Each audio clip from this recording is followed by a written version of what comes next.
something went on here, something went on there.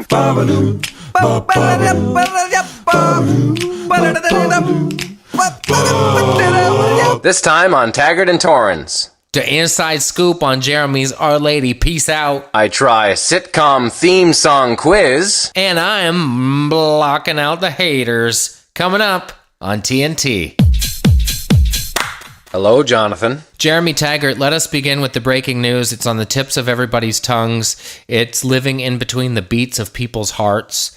An announcement came out recently, I think from you, that you and the rest of the guys in Our Lady Peace have parted ways for the time being. Yes. It's kind of sweet and sour in the terms of it's been a long time and it's hard to kind of make a change like that, but it's actually been great to kind of move on, and I'm looking forward to the future. But it's 21 years of absolute great stuff. I mean, I did grow up in the band, 17 years old, seeing the world on a tour bus and studio. It was something to behold, to create a body of work with a band, and it's great that I feel like it's complete in my mind, and there's a lot of great things to look back on, and it's just time to do other things. So, musically and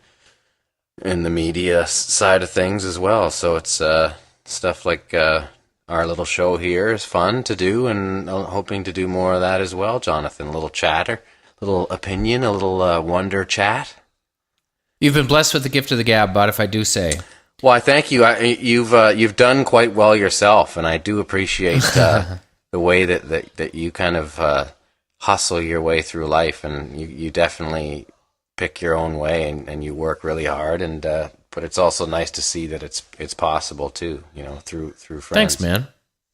And also with you, it's natural when things like this come to an end, for people to want to dig through the dirt or say it didn't work out or whatever. The truth is, life is about chapters. This one was an incredible one. And when you look back on the 21 years, what are some of the high points, or maybe it's even hard to verbalize them because it's so recent? Yeah, it's real recent. I mean, it's not something I already are sitting back thinking about, but I mean, I've always been that way, where I'm okay with thinking about the old days and talking about them, whether it be on tour with Van Halen, at just being a little kid at 19, 20, on tour with all these crazy bands, seeing the Ramones, seeing Alanis happen in front of my eyes, that Jagged Little Pill tour, just interesting stuff. Were you guys out on tour with her? Yeah, we did the Canadian leg of that tour when she was just the biggest thing on earth. She was selling millions of albums, and to see people going crazy, it was like the Beatles. The crowds were going so crazy just to see her, and it was pretty interesting to see that firsthand. But there's all kinds of stories like that, and I'm sure you understand in entertainment and film, doing movies and TV, that you're lucky and you get to see a lot of really great stuff, and traveling and meeting people and a lot of heroes and peers. It's amazing, and I look forward to doing more of that, and just kind of from a different perspective. Well, just to give it some context, if you make a living in the arts in Canada, you're in the top 5 percentile of would-be artists. Yes. Like if you make a living at it, you won. It's a small market. It's not easy to do. And not only did you do it, but you did it for more than 2 decades. That's no small feat. You got it. You have it right there, JT.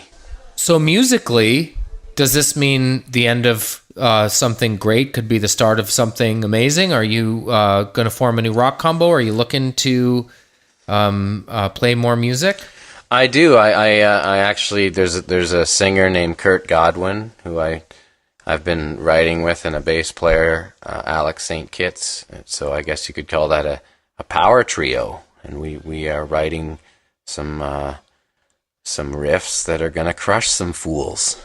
It's too bad that there isn't a proud tradition of power trios in Canadian music. Exactly. There is never enough. And I feel like it's kind of music to keep my mind going, and it's music that I really like to play, and not that I wasn't doing that in Our Lady Peace, but it's just nice to be doing that on a different perspective. It's really it's hard to tell somebody, because when you do something, or if you work somewhere for 21 years with the same people and you have a great experience, and then you go on to something else in the musical sense or in another sense that of your field, it's just it's a big change, but you just kind of you have to keep it creative. And I know if I keep that part of my brain flowing, then things are all right. And I've been doing that on a lot of different levels and trying a lot of different things, and it's great. I think it's why are we here other than to test your instinct, right? So the way music is recorded, the technology has changed. The way people ingest the music has changed. Is rock still rock, or is the way you play music different now too? Well, I mean, less people buy records and singles and they support recorded music less, but they listen to music on a whole a lot more.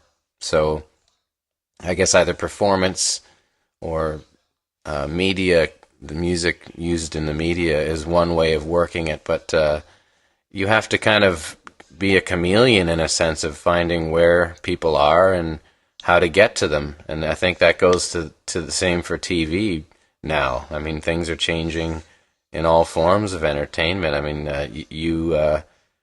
I guess one of the most successful things that you do now is you would think on television, but it's on Netflix with the Trailer Park Boys. I mean, that's something 5 years ago people would be like, "What? That's not a big deal," but it's huge. I'm something of a Luddite when it comes to technology. I always kind of buck against new trends. When I lived in California, people would say, "We want you to audition for," it's like The Daily Show for your phone. And I always thought nobody wants to watch The Daily Show on their phone. Yeah. Turns out they actually do. Yeah, no kidding. And I'm about 12 years behind the times. It occurred to me this week, TV might be done. I just happened upon maybe a half dozen people my age who are all talking independently about how they got rid of their landlines. One guy made the argument that his name is Rob Cotterill. He produced Hobo with a Shotgun. Really smart guy. Yeah. His feeling was nobody under 50 or other than his parents call his landline. So if your phone rings at home, it's never good. The people that you want to call you will text you or call you on your cell phone. So he got rid of his landline, he got rid of cable, and he watches everything on his computer. I know I sound like a senior citizen talking about kids nowadays, but it was just interesting to me that in the past week, I keep coming across folks who are getting rid of cable once and for all. And it does two things. It excites me about the power of the internet, but it also concerns me about my livelihood a little bit. I've worked in TV for 25 years, and if TV's over, then what do I do for a living? Yeah. Do you feel that at all with music? Like, if the Our Lady Peace chapter is over for you, do you kind of feel like you're starting from square one, or do you feel like you're embarking on a whole new journey and it's exciting? Well, yeah, there's no guarantee of something else successful musically happening. It's more risk based, but it's that's a choice that you kind of make in life. I mean, you don't do something just for the money, and especially after 21 years, when you want to try something else, you definitely don't think about that. You don't think about as much as you should. I guess you should, but you have to kind of go with what you feel you're best at, and what you feel you can do best, and that's the only thing that works. I find to kind of do the opposite is, I think, detrimental to life. To do one thing for one reason. Well, apathy is easy, right? It's easy to stay in an arrangement that's good or good enough. It takes some courage to change things up. But I think it's really important, especially when you're trying to pursue a creative endeavor.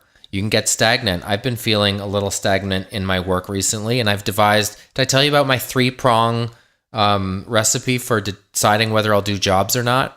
No, I'd love to hear this, though. Fun, money, challenge. It has to have any 2 of those 3 criteria. That's good. If If it's a fun challenge and the money's no good, I really don't care. I'll do it. Yeah, you're safe. Same. I think Obviously, you're if safe. it's fun and the money's good, that's pretty great too. Yeah. But anytime in my so-called career I've done something for only one of those, say money or even just fun, it's ultimately not been rewarding. Yes, absolutely. Any two of those three. Even though TNT is definitely rolling on one. Well, I would say it's a challenge. I would say it's, I think the interesting thing about our short journey so far is that our temptation was early on to stack the deck with guests and games and news stories and topics and whatever. And I think over the course of our 11 episodes now, what we've been doing is kind of paring down the elements and relying on our ability to just carry an interesting conversation. I have to tell you something. What's that? I got recognized yesterday as being NT for the first time. No way. Somebody was like, "Hey, you're Jonathan." Yeah, from TNT. No way. That's awesome. I've never been recognized as a guy from TNT before. It was on the set of Mr. D and had a really nice chat with this dude, and he loves listening. And I think in the same way that you're looking to shake it up and do some different things creatively, Yeah. Doing something like TNT for me too is a total kick. I just came back from the from Thunder Bay. I did the Stahl Foundation Open, a golf tournament, and I played in the Pro-Am and the charity golf tournament on the Sunday or the Monday and the Tuesday. And it was an amazing event, and all the Stahl brothers are there and their parents, Hank and Linda, and it was an incredible experience. And I actually ran into like 2 or 3 people that were fans of the podcast. Nice. A couple of them came from the Jay and Dan crew, which is wonderful, Sure. always. And another guy, I think his name was Mark. He said he was just a fan of TNT itself as well. Nice. So it's just nice to have people that can they get with and it's generally the same thing. They all seem to like the Canadian reflection, because Canadianness. a lot of the times these shows, they try to be anything but, and Well, what's more Canadian than a charity golf tournament with Baker's dozen of Stahl brothers? Did you meet the Stahl brothers? Yes, I did, and they're all nice folks. Yes, yeah, and their parents. I played golf with Linda Stahl, the mother, and you can tell the type of people that takes to create 4 NHL superstar players and athletes. It's you get to know that. 2 of them, I guess, Henry would be is still a sod farmer by trade. And he's just a really straight up, honest, super friendly, genuine person. And Linda's the same way. So it kind of makes sense that they can make these really serious athletes. But boy, You wonder oh boy. about that with Stahls and Sooters and Subans. First of all, maybe it's the letter S. Yeah. But secondly, how does that work? Is it genetics? Is it work ethic? And what are the mechanics of even 2 parents driving 4 boys to hockey practices? How do you even do that? I don't know. I don't know. It's got to be crazy to see that level of talent just kind of in the backyard rink too, huh? Like when they're all playing, it's just like. Did they have one? Yeah, oh, absolutely, yeah. And they were always playing all the time. But could you imagine looking back there and just seeing these guys ripping it around? Like, unreal. Man, did I ever tell you when I saw Gretzky drain a 7-iron from 160 yards? Yeah. It was amazing. Yeah, and those guys are natural athletes, and it seems to just translate to a whole bunch of sports, right? Absolutely, they got the hand-eye for sure. I got to do the full tour of Thunder Bay. I went with my friend Scott Chisholm, who's he started the Collateral Damage Suicide Awareness. He's a firefighter, right? Yes, Suicide Awareness Project, which I'm an advisory board member of. Awesome. And he took me around and gave me a good guided tour. Not that I haven't been to Thunder Bay a couple dozen times already, but it was nice to go and do a quick run. I went to Hoydo's, and it was ram jam, like packed, so we didn't eat there. We went to Kanga's, which is another place. These are all Finnish breakfast places that specialize in these, I guess, crepe-type pancakes, and they're pretty tasty. I crushed some of those. Went to the Terry Fox Monument, paid some respects there. That was pretty spectacular. Speaking of Canadianity. Yeah, I know we did have the candies, and he was my pick, so it was nice to kind of see that monument. It is amazing. It's just backs on to the inlet there, and you can see the sleeping giant in the background. It's just spectacular. It's really nice. Hey, was he from there, or that's where the run? That's ended? where he ended. That's where it finished. Right. I think it's a few kilometers from the site. So if you're ever up there, you got to check it out. It's really a nice spot. Hey, how'd you shoot, bud? It was they call it a shamble. So it's you're playing with a Canadian PGA Tour player. So these guys are incredibly great. So you can always take their tee shot. So obviously you're gonna take the tee shot that's 50 yards further than everybody and right down the center, or 10 feet away on a par 3, because you want to win the stuff to get the fun prizes at the event. And these guys spend thousands of dollars to get in these groups, and I would be the celebrity chump, and you have the tour player. So we're taking his drives all day. I played pretty well. I hit some good shots and contributed a couple of putts, but it was mostly enjoying the spectacular playing of these professionals. So I played with James Allenby and another one, Brad Clapp, who's they're both young Canadian, both from BC. And they're out there grinding it to try and keep it going and live the dream, literally. Did they take even one of your drives all day long? A couple, actually. Yeah, I did. Nice. I did make a couple, but they are playing from 30 or 40 yards behind you. So it was. Believe me, it's not a big deal to be ahead of them. Was Graham Dillette there?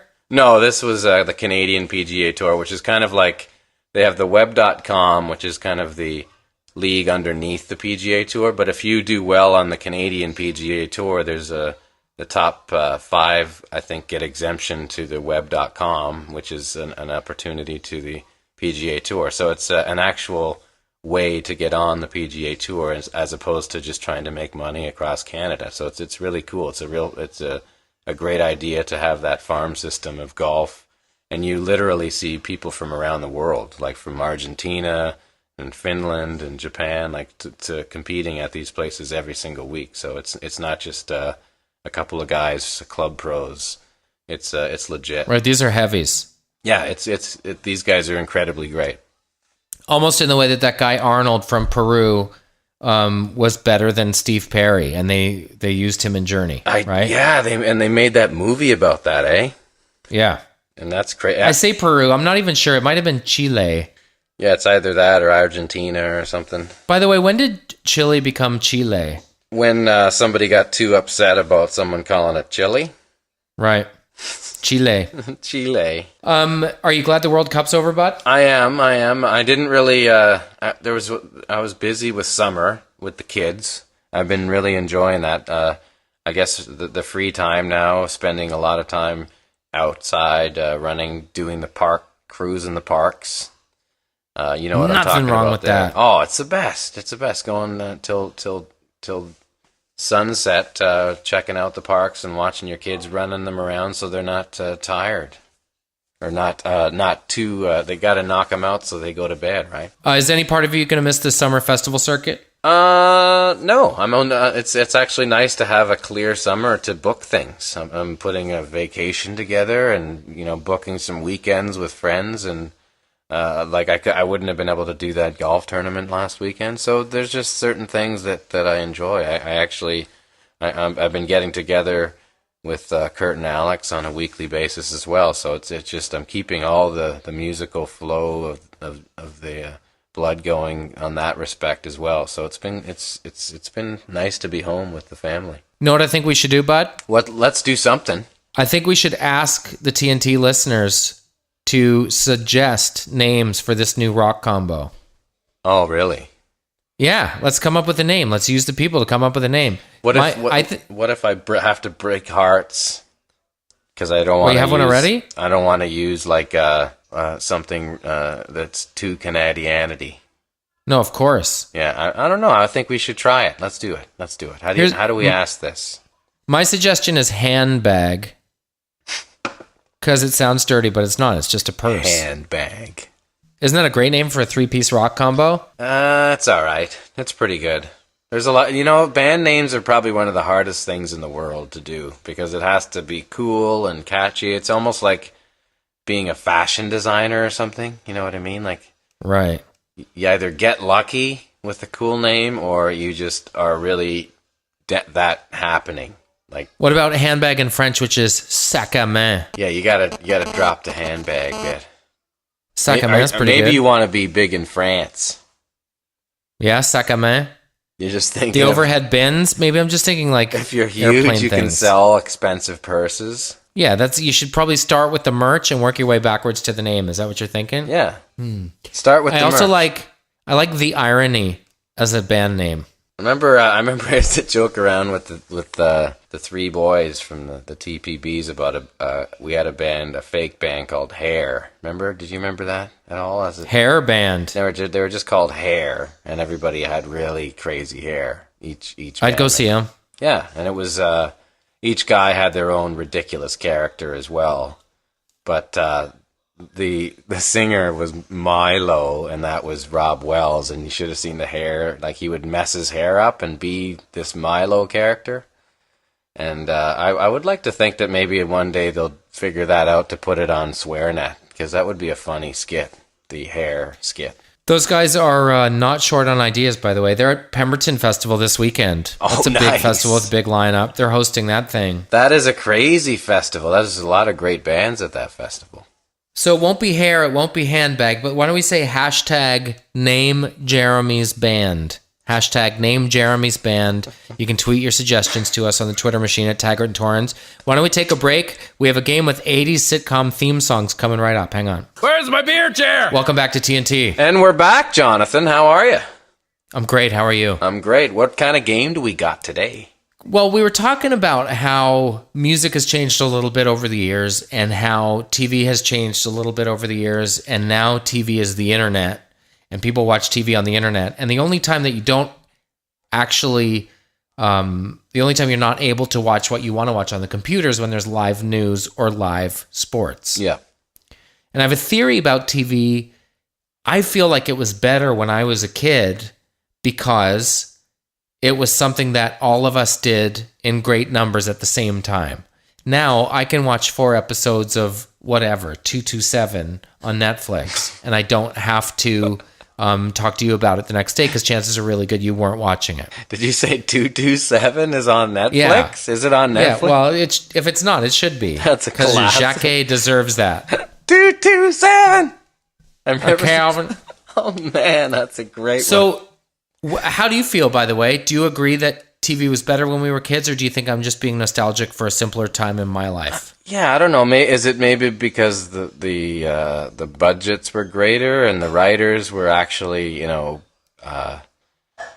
full bore? I don't know. When you had like Norman Lear at the helm, like how do you have a bad sitcom? I think it has more to do with that kind of thing. You know what I mean? Well, I feel like the shows, even the ones that were sitcoms, had heart because there was always the moments in Facts of Life or any of them where the characters learned a lesson or heart triumphed over tomfoolery. And I think I don't know if there are too many episodes of 2.5 Men that end with the audience going, "Aww." Yeah, well, I think that's the charm of Two and a Half Men is how harsh and kind of macabre it kind of is, maybe. But if you think about, like, I'm sure there were bad sitcoms that never made it, but wasn't it always generally a Norman Lear sitcom that we're talking about? Yeah. So you just said the charm of 2.5 Men. Do you see the charm in 2.5 Men? Well, I think it's funny. I mean, I see the comedy. I think that John Cryer is a great actor, and he has moments of pretty funny TV. Really? Yeah, I've laughed at that show a few times for sure. See, I was in a room somewhere yesterday with a bunch of folks. It was on set at Mr. D, and I was talking about Jan Arden and how I think she's a good songwriter, and I was telling the story about how she recorded her side of the song Unloved. She mailed it to Jackson Browne, having never met him, with a letter saying, I've recorded my side. Boy, I'd sure love it if you could record the male side of the duet and send it back to me. And she didn't hear anything for months, and she thought, well, that's that then. And then it just arrived in her mailbox one day. And I don't know if you know the tune, but it's a beautiful duet, and their voices blend really nicely together. Yeah. I'm not building a church of Jan Arden. I was just saying I think she's a good songwriter, and I like that story. Yeah. And one of the guys in the room, the look on his face was like, I don't even know you anymore. And I guess that's kind of how I felt when you said John Cryer is a good actor. Oh, really? You think he's terrible? I don't know. I don't think he's great. I guess maybe I should give it a look. Have you ever watched that show ever once? Yes, I have. Yeah. Not more than once, if I'm being truthful. Yeah, I don't know. But I kind of lump it into the Big Bang Theory, according to Jim, like pudgy guy in a hot wife ABC sitcom land. Yeah, I think he's a quality, like there's a reason the guy wins. Doesn't he win every single year, the Emmys? Yeah, he's won. Yeah, so I think there's a reason why, and I think he's probably would be successful in most comedies because he's got that thing where he can be funny physically and he can say a line and he has timing, like a John Ritter's kind of vibe. Do you watch? Oh, by the way, there was no one better. Yeah. Do you watch Big Bang Theory? I don't really watch that show that much, but I know that I do appreciate the skinny guy with the jokes. I've seen a couple jokes that he does that is pretty funny. I don't know. If you get a chance, go on the YouTube and watch Big Bang Theory without laugh track. Oh, really? Is it not funny? Somebody went through and cut out all the laugh track, and it's really interesting to watch.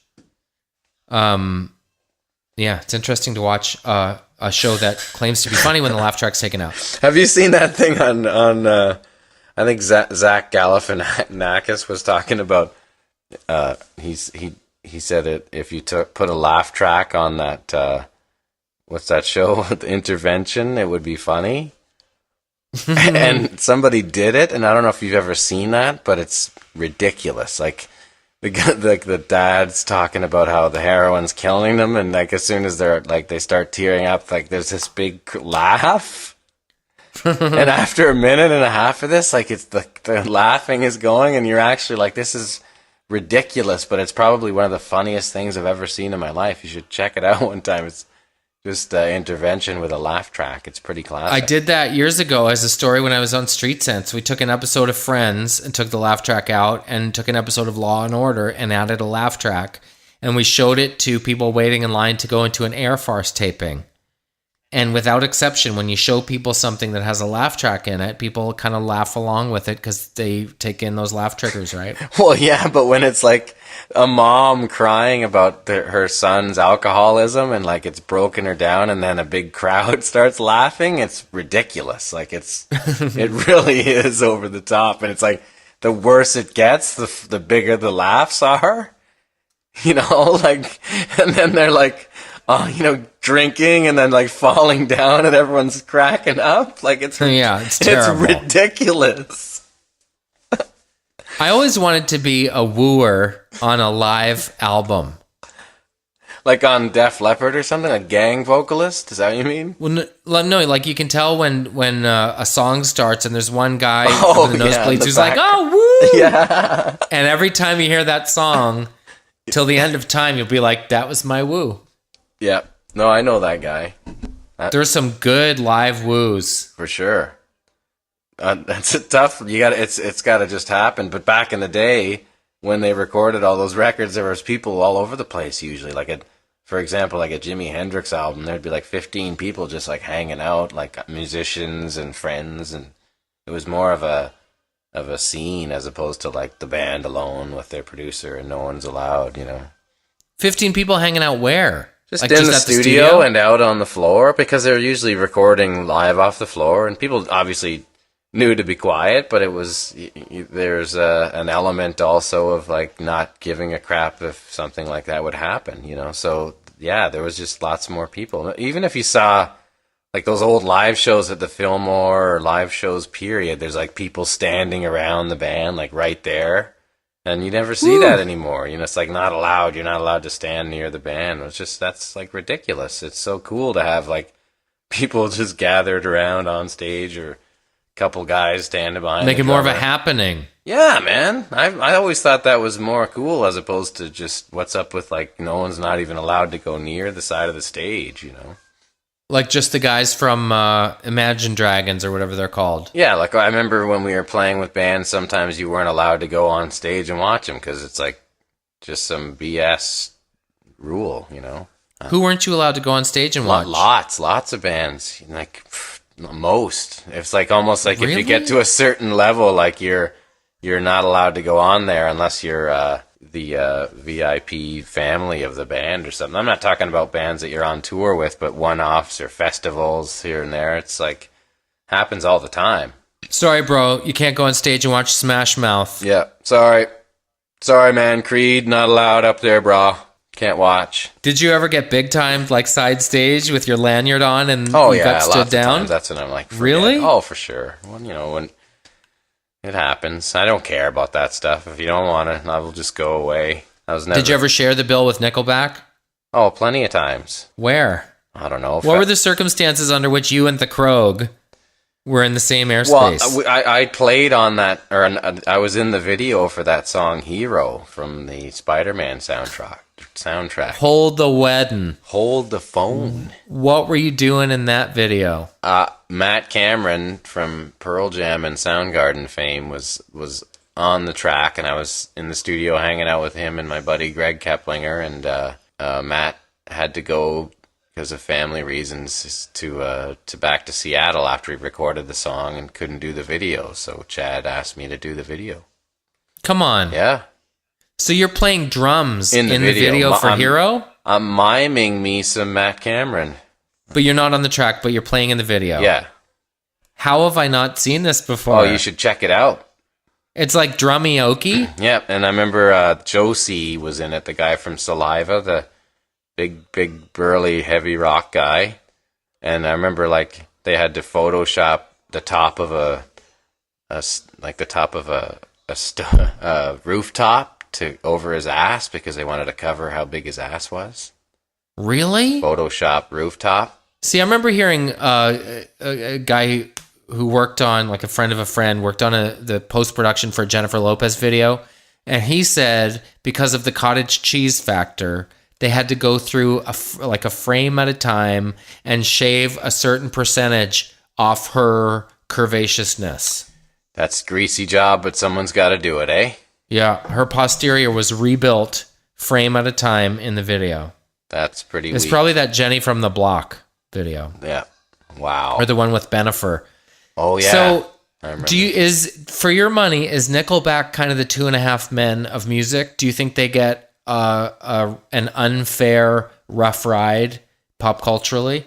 Well, music is what you make it, and you those guys don't make any bones about saying that they make kind of like a quote unquote, like not formulated, but a formula. They have a formula and they work with it, and they do well by it, and there's nothing wrong with that. And there's people do that in business all the time. So I'm not one to say it's good or bad or whatever. I can just say whether I like it or not, you know. So generally, sometimes when you say you like it or not, people take that reasoning to be something else, you know. Whether I just like a certain type of music, and that's the way that is. I'm not a crazy fan of like music that formulated for modern rock to try and be right. to try and be a hit. I've never really been into that kind of stuff. So more power. I will them. say, like your Nickelbacks have figured out. It's almost like the Mutt Lange theory. Remember when Shania Twain, like they weren't lyrics so much as lists. Yeah. Like, you better be good, you better not be bad, you better be nice, you better not be sad. Like, she just kind of recited a Dr. Seussian list of very simple and universal emotions. And all of those things. That's very Mutt Lange, absolutely. And it worked it was Def Leppard, wasn't it? Well, yeah, it was baseball. I mean, that's Mutt Lange, too. He had his hands and feet and butt all over everything he's ever done. with exception, I know, I guess, so- to AC/DC, but yeah, mostly. Aside from gender stuff, any Def Leppard song could really be a Shania song, right? They're interchangeable. No, they're totally the same. Like, I think... And I guess now that Chadville is a thing, you can kind of hear in Avril Lavigne's songs, you can hear the Chad Kroger-ness of the lyrics. If you listen to it, but I haven't done that yet, so I would think, sure, maybe. I haven't heard the new Chadville. They've obviously figured out a recipe for success, is all I'm saying. I think it has a lot to do with being big in Japan, too. That doesn't hurt. With having a long career. Is that what she is? Is she big in Japan? I think she's massive around the world, and especially big in Japan. Not to brag, but Sum 41 had their first television appearance on Jonovision. Really? Yeah. You were still around then? Oh, yeah. And I remember thinking, who are those attractive girls? They were the mums of the kids in Sum 41. Because that would be like 99 or 98. Yeah. That was one of the indications that it was time to pull the chute. Yeah. Yeah. What was nice. how was the ending of Jonovision? Was it like okay, this is it, or was it like let's finish this, or was it like you're done? CBC asked if I would do another season. Yeah. And I said, sure, I'll do another season after the National. Let me do it after dark, because everybody who started watching the show when I started doing it is now much like me in their late 20s. And the feeling was internally that I hadn't proven I could carry a show by myself. But that's ridiculous, because you would have been great as an interviewer and like for skits and stuff. Thanks, bud. I would have watched that. And instead they went with Ralph Benmergui, didn't they? Well, it was around the same time. Ralph had been doing a late night show, and in fairness, that might be why everyone was kind of gun-shy about it. But I wasn't saying I wanted a big, glossy Mike Bullardian rollout. And that's not just saying, and to me, I'm not disrespecting Ralph Benmergui because I thought he was fine, but I just thought you were like young and funny and you were kind of doing that with Street Sense. It got to the point where you were doing actual skits. Well, my argument was I'm not saying it's a ratings juggernaut, but I have access to an audience that you guys don't have otherwise. Yeah. So let me grow older with my audience. For all intents and purposes, there was a feeling inside that I couldn't just suddenly become adult guy. I had to kind of transition or allow the public to reimagine me. Fortunately, that's when Trailer Park Boys came along, and that's when I moved to the United States and said I didn't want to do another season of it at the same time. Nice. Chapters, man. I love chapters. I've got only like one. I'm on the second one now. Maybe that was just the foreword. 9. Huh? Maybe that was just the foreword, and you're starting chapter 1 now. That's it. All right, here's the game. Okay. I'm going to play a sitcom theme from the 80s, and you're going to guess what it is. You ready? Nice. Because that's your time, too. Oh, Here it is. And we're doing it old school. I'm going to play it off the YouTube. Okay, cool. Stand by. Here comes the first one. One of my favorites, by the way.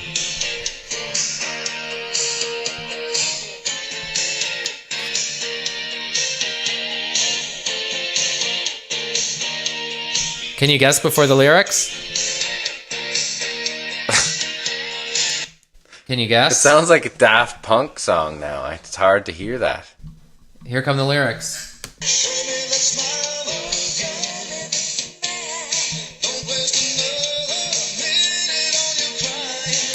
Isn't that Alan Thicke? Yeah, starred Alan Thicke and Joanna Kearns. Is that Growing and Kirk Pains? Cameron. Yes, it is. Nice. Way to pull that out of the fire. Didn't Alan Thicke write that too? Alan Thicke and Gloria Loring, his first wife, wrote a lot of theme songs together. And in fact, that's why he doesn't have to rely on his cocked eyebrow, smug acting career, because he made so much money from writing theme songs. Like The Facts of Life, which was huge. And Kirk Cameron went on this crazy religious path after Growing Pains. In fact, he ended up quitting Growing Pains because he thought the material was too risque. Wow. Saw this crazy interview with him on Piers Morgan recently where he was talking about how gay marriage was wrong, and if his kid was gay, he'd sit them down and tell them no, they weren't. Okay, here comes the next one. You ready?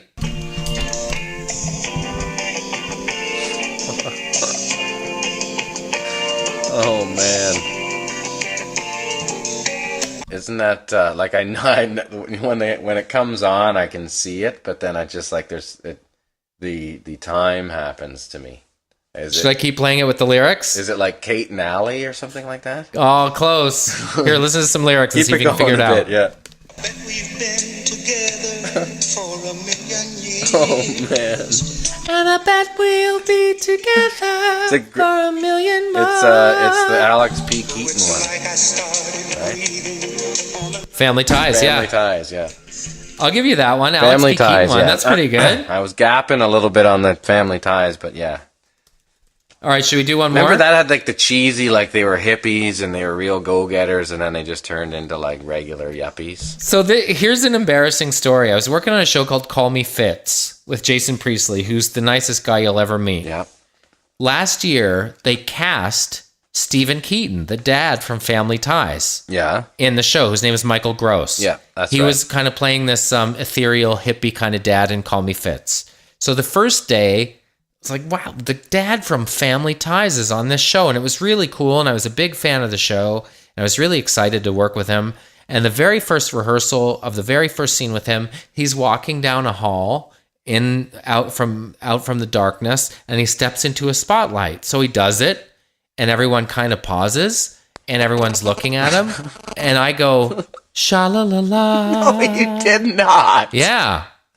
And I thought everyone would go, oh yeah, right, fun. No one said anything. And we didn't really connect at all after that, because I think he thought I was that guy. Well, it's tough, right? Unless you're feeling good. Like, you might throw that after, like, if you play 13 holes of golf, if he makes a birdie, maybe. Right. That's exactly when you throw it down. You don't drop it right away. Well, my problem was I front loaded with sha-la-la-la, so there was nowhere to go. No, man, that's like after a couple beers for sure. I guess so. It's like when I meet someone in the first sentence they say, "No, I'm saying." Yeah, yeah. Totally. You're like, okay, I'm not listening anymore as much. It's like the I Prince have Philip. all people. Prince Philip gave you who's that? The puppets. Yeah. He dissed me. Sha-la-la-la. All right, here comes the next one. Okay. Ready? I'm going to turn it up a bit. Here you go. Stand by. Yep. Oh, Barney Miller. It's a classic. Wow. Oh, yeah. Didn't even take a bar. Oh, no, yeah, no, I know. I knew that right away. Okay, let me try you on this one then. Stand by. It's in the same spirit, but it's slightly different. Here it comes.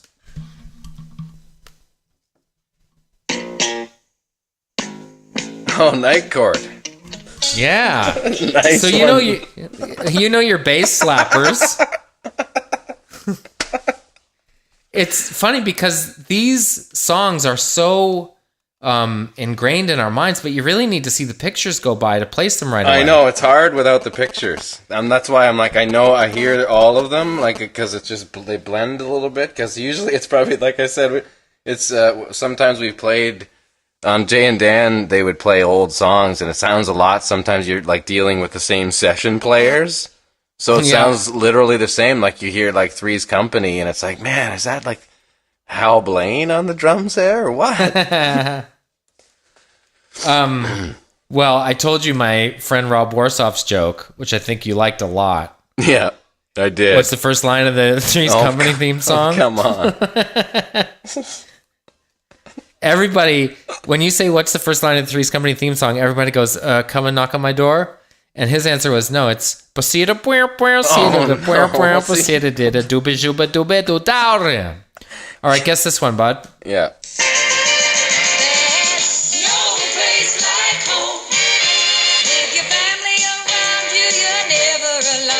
Is it Maud? No, we were talking about it earlier. Oh. Times are changing every day. We won't get by with no same old way. Hal Williams. We'll make it right with help from our friends. 227? Yeah, 227. Yeah. Amazing. Sherman Helmsley's Second Life, right? Yeah. With Jacquet. Yes. Man, that's some good stuff. Okay, one more, just for fun, because it's fun. This is fun. Maybe two more. Okay, good. Because I just thought of another one. Okay. Here comes this first one. Okay. And I'm digging deep.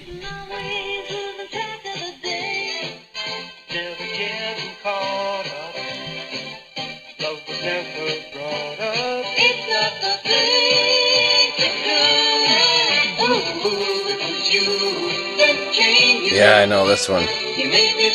Emmanuel Lewis. Webster. Yeah. Webb. Ma'am. And Mr. Papadopoulos. Nice. Who played formerly of the Pittsburgh Steelers. Maybe, by the way, maybe the best theme song of all time was WKRP. Oh, yeah. That's another good one. Barney Miller's pretty solid, too. Barney Miller's pretty solid. The song that confounds me was the end credit song from WKRP because the lyrics were impossible. Remember that real rock chugger? Oh, yeah. Yep. Hey, what's this one?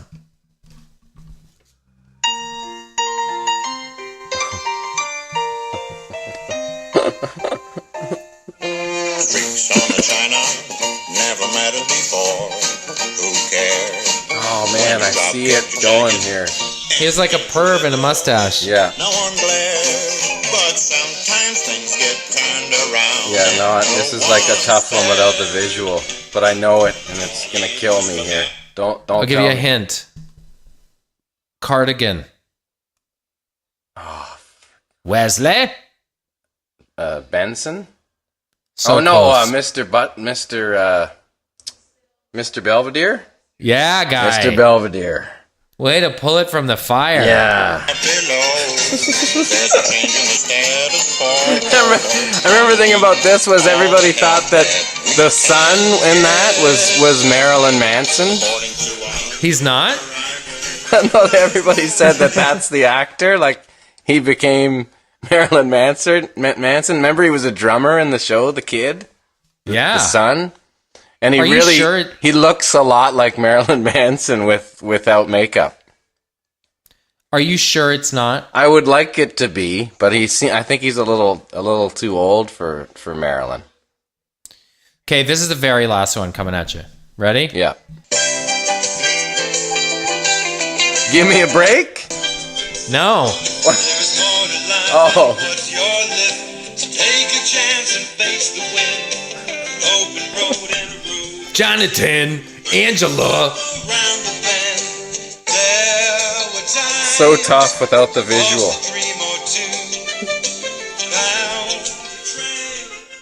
Hey, Angela, about the whole driveway thing? Thanks, Angela. It means a lot. Yeah, who's the boss? Yeah. Yeah.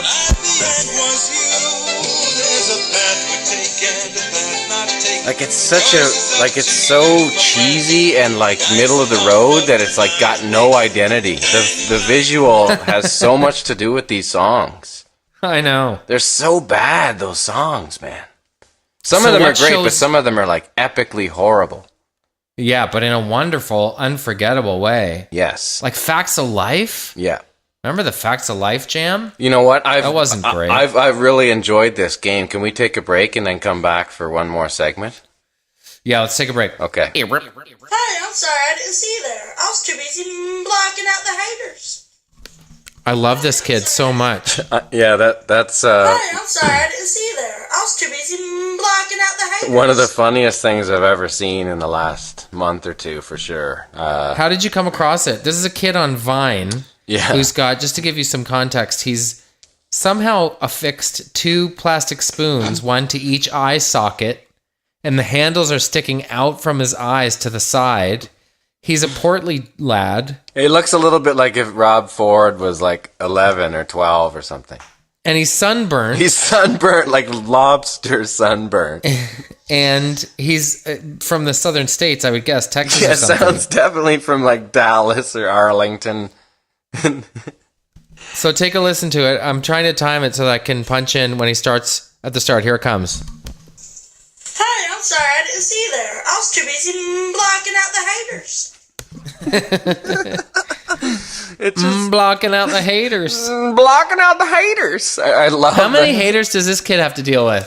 Oh, someone's just been ripping him, and he's like, I'm going to put this post up just to show them I don't care. And little did he know, he became a legend, and he's the funniest person this week on probably YouTube or the Vine for sure. He's a Vine smash. Is he? Brandon Bowen's post on Vine. So Brandon comes out of obscurity with this blocking out the haters. I'll play it one more time. Yeah, one more time. Here it comes. Oh, I missed the mute. Here it comes. Yeah, I'm one trying more to time time. it. Here it comes. Brandon. Hey, I'm sorry, I didn't see you there. I was too busy blocking out the haters.